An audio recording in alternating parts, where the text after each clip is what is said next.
Livro do profeta messiânico Isaías, capítulo de número 54, versículo de número 17. Esta é a mensagem que o Senhor preparou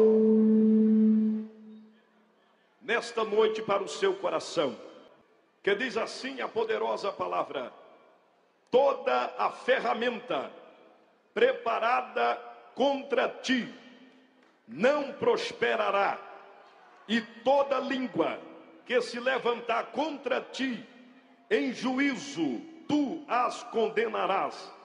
Esta é a herança dos servos do Senhor e a sua justiça que vem de mim, diz o Senhor. Senhoras e senhores, nesta noite Deus deu-me uma revelação pela expressão poderosa da sua mensagem.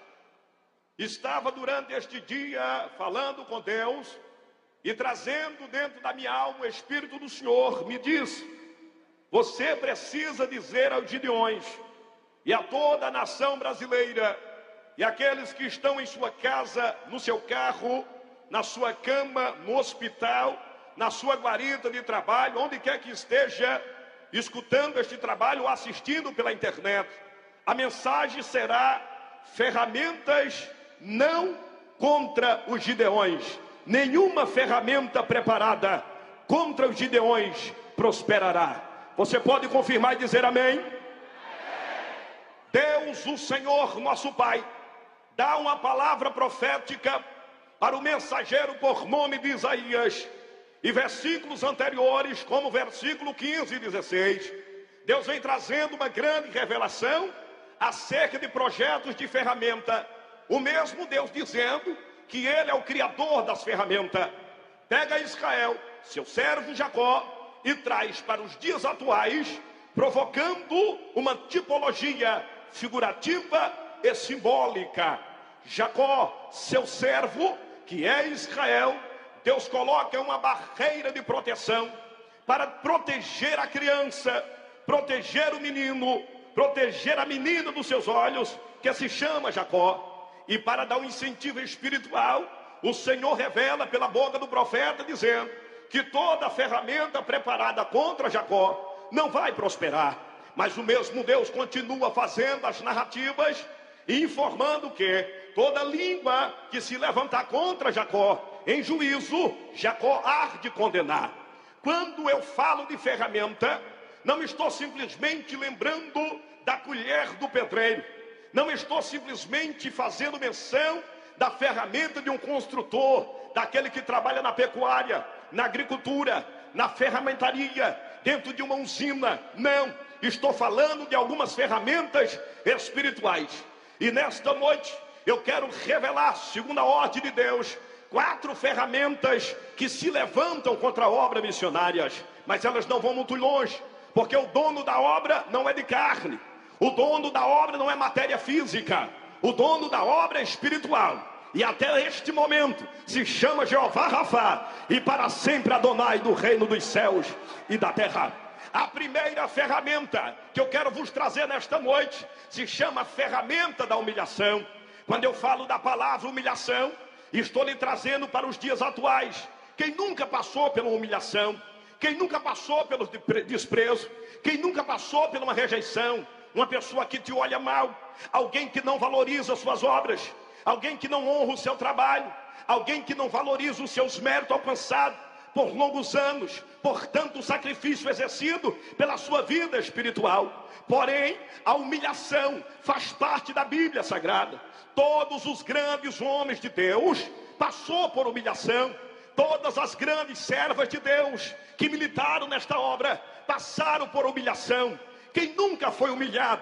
Quem nunca foi desprezado? Ora, é bem verdade que eu e você, para galgarmos uma posição elevada, em primeiro lugar, particular por Deus, temos que passar pela matéria da humilhação.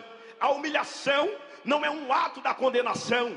A humilhação simplesmente é uma ponte para ligar o homem pequeno ao homem grande, o homem humilde ao homem que não é humilde, o homem fraco ao homem forte. A humilhação se chama ponte para ligar o homem ao reino de Deus. E ora, Deus nunca vai permitir que eu e você deixe de passar por um pouco de tempo chamado humilhação. A Bíblia Sagrada fala sobre 3 tipos de humilhação. A primeira humilhação é do caráter. A segunda humilhação é da personalidade. A terceira humilhação é pessoal. Quando eu falo da humilhação do caráter, eu estou falando que o meu caráter é formado segundo algumas características que eu venho projetando. O desejo da minha alma, o meu buscar diante de Deus, a integridade da minha vida, para formar um caráter íntegro diante do Senhor. Mas quando eu falo da humilhação do caráter, eu estou lembrando de uma história de uma jovem moça, filha de Jacó, que se chamava, essa jovem espiritual, segundo a Bíblia, diz que a filha de Jacó por nome de Diná. Quando Jacó saía da terra de Parã e de caminho para Betel, a Bíblia diz que Jacó parou próximo à terra de Siquém. Diná saiu com seus 12 irmãos, os seus familiares, Rubem, Levi, Simeão, Issacar, Zebulon, Azer. Sim, mas quando parou na terra de Siquém, ela foi buscar pessoas para conversar. Ela foi buscar pessoas para tratar sobre a sua amizade. Porque uma moça criada numa casa onde só tem irmãos, esta moça pode se tornar solitária. E Jacó tinha ela como a única filha, que era simplesmente a filha de Jacó com Leia. E quando Diná chega na terra de Siquém, ela se precipita segundo as suas intenções. E a notícia chega à noite do ouvido de Jacó, seu pai e de seus irmãos, que o moço da terra de Siquém abusou literalmente da vida de Diná.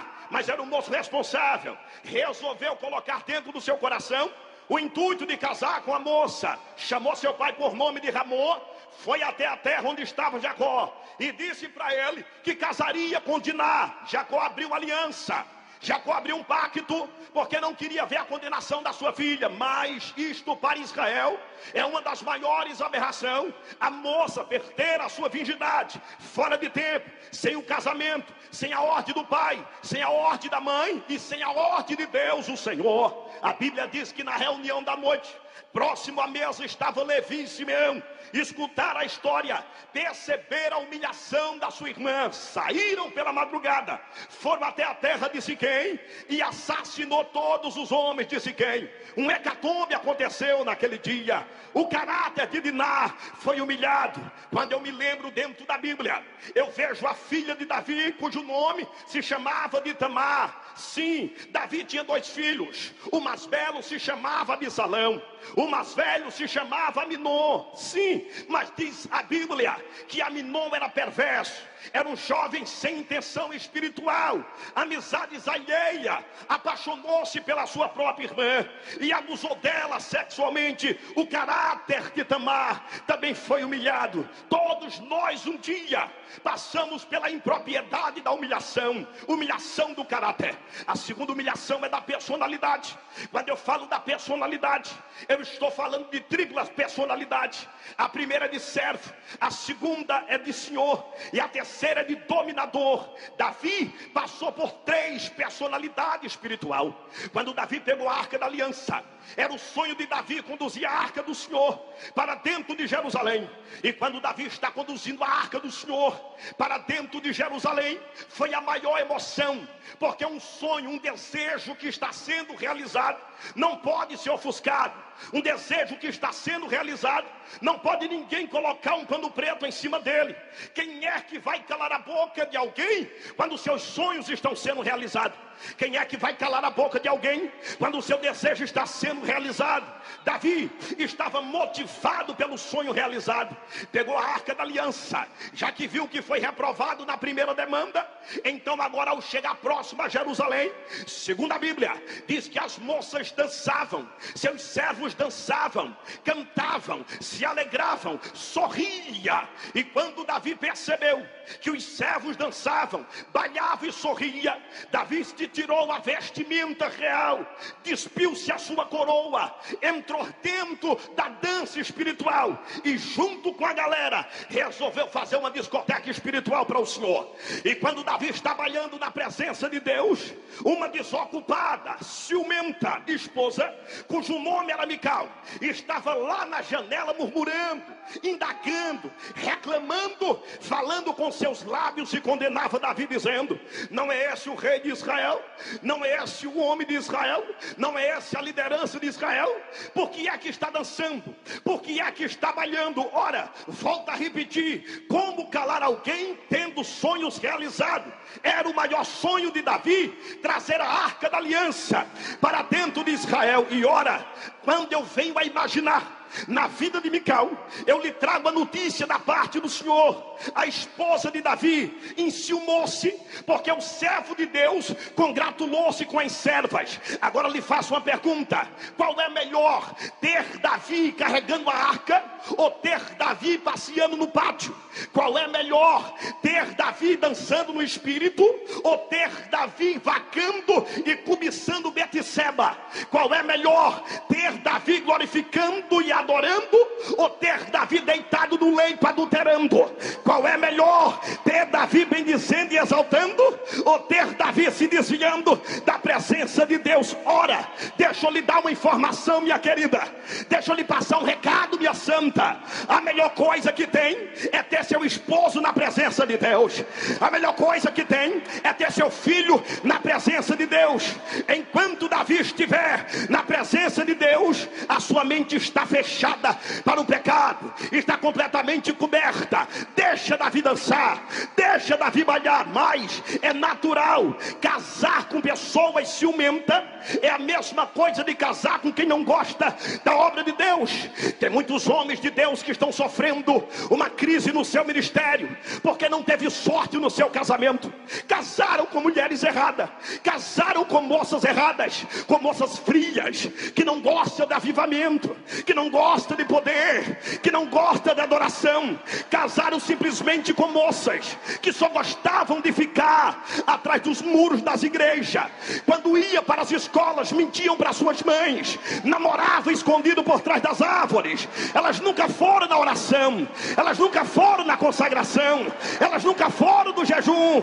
Casaram com pessoas erradas, hoje estão sofrendo danos da agonia, são ciumentas, não se prepararam, e agora ele tem chamada, ele tem ministério, ele tem vocação, mas a bichinha não está interessada nisto, não está interessado na coisa, não está interessado no sucesso dele. Ciumenta. Quando eu falo de ciúme, eu estou lhe dizendo que há 3 ciúmes que corrompem a vida de um homem de Deus. O primeiro ciúme se chama ciúme natural, que é o ciúme do pai para a filha, da mãe para o seu filho, é natural. Mas o segundo ciúme, pastor Marco, é mortal, é o ciúme seguido de inveja.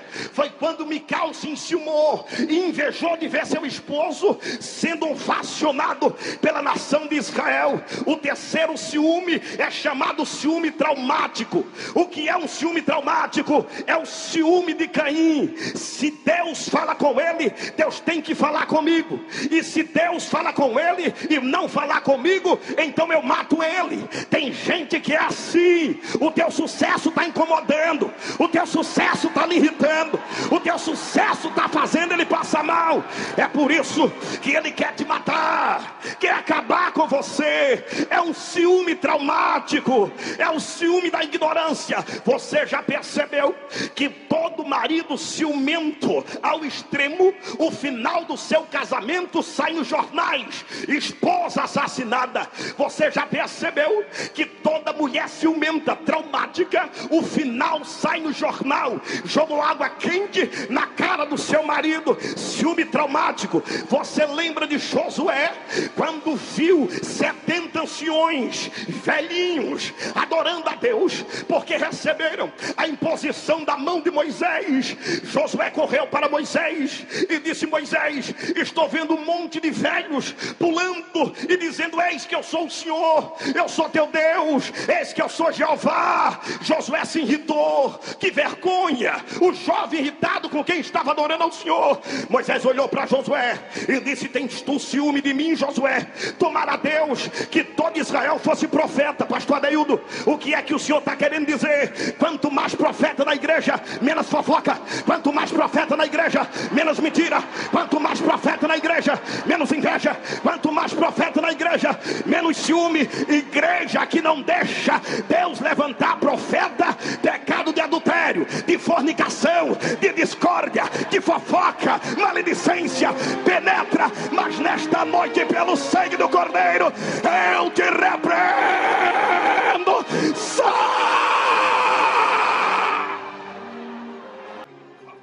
Sim, humilhação, a ferramenta da humilhação. A terceira humilhação é chamada humilhação pessoal. O ser humano que é escolhido pelo Senhor, ele tem três formas de se humilhar perante Deus. A primeira forma de se humilhar perante o Senhor é humilhar-se com suas palavras. Eu disse que a primeira forma de se humilhar perante o Senhor é com suas palavras. Lembra do publicano e do fariseu? Foi assim que o fariseu batia no seu peito. O fariseu se orgulhava e bradava dizendo: jejum 2 vezes na semana, entrega o dízimo de tudo. O publicano, o pobre miserável, se humilhou com suas palavras e dizia: ó Deus, perdoa este miserável pecador. Humilhar-se com suas palavras. A segunda humilhação pessoal é com suas obras. Jesus se humilhou com as obras, 40 dias e 40 noites, queimando a sua carne com jejum e coração. A terceira humilhação pessoal é com sua alma.